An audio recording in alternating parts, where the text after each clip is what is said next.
All right, guys, the next episode in our Subsonic series, the last one, we did the 300 Blackout with some expanding subsonic bullets. Actually, we tried several different types of bullets.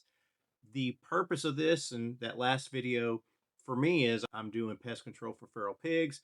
I want to be able to take, if I have a single pig that gets in between me and a larger group, be able to take that pig out without alerting the group that's say 100 yards away. Now, in the last video, we did the one that we ended up picking was the 300 Blackout with the 200, or like this one's the 220 grain Makers expanding subsonic bullet, and we got good performance out of it.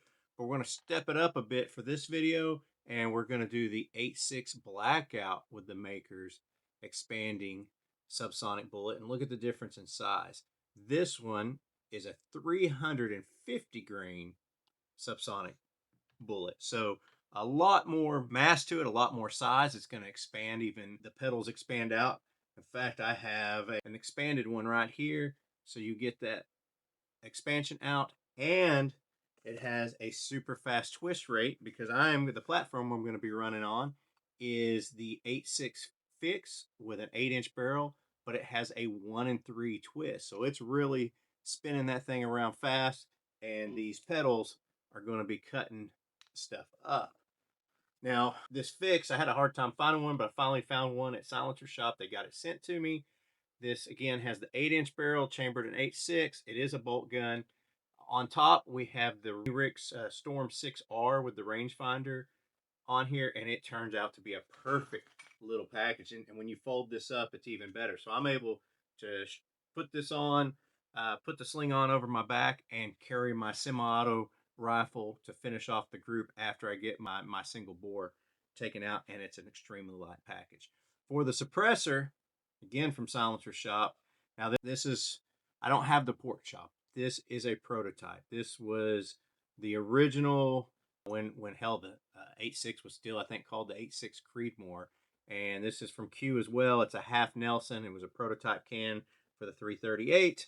And it's actually 9.5 inches. It's 1.5 inches longer than the barrel is on the rifle, but it sounds amazing, very quiet, and this thing puts out a hell of a thump.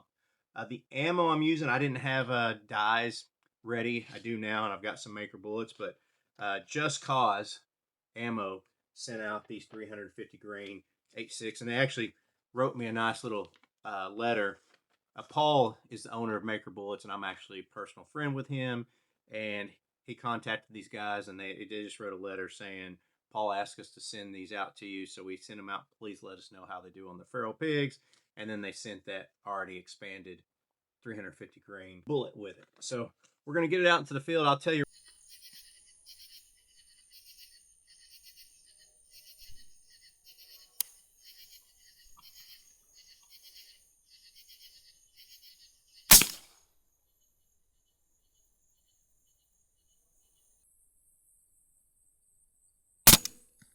Hit him.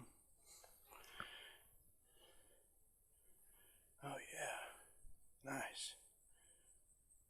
That was a pretty far shot for subsonic.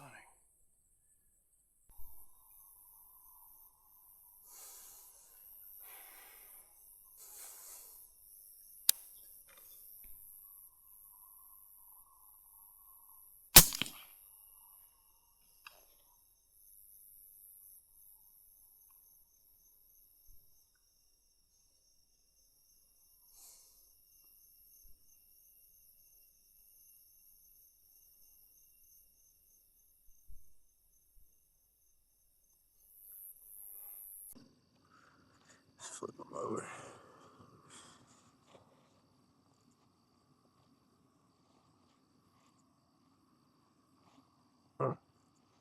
It's heavier than it looks. Oh, here's definitely the exit. Oh, look at that triangle shaped wound. So there's a pedal, and then there's a pedal. So all three pedals expanded on him. And even though it was a far back shot, I think it took out both lungs, but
This was every bit as quiet as the 300 Blackout, and the performance was outstanding, way better than the 300 Blackout. This is probably going to be my go-to subsonic gun. I'm going to try some other stuff. I just don't see how anything's going to beat this. With the 1 in 3 twist, 350 grain bullets still being just as quiet as the 300 Blackout, I was able to take not perfect shots. With 300 Blackout, I had to go for perfect shots, head shots, ear hole shots. This one, I can shoot them in the shoulder. Now, they did, when I was shooting them in the shoulder, behind the shoulder, and not making perfect shot placement, which I did on purpose, they would run. Some of them, you'll see here in the videos, will run some, but none of them made it more than 20 yards. Massive blood loss, good exits, really good performance.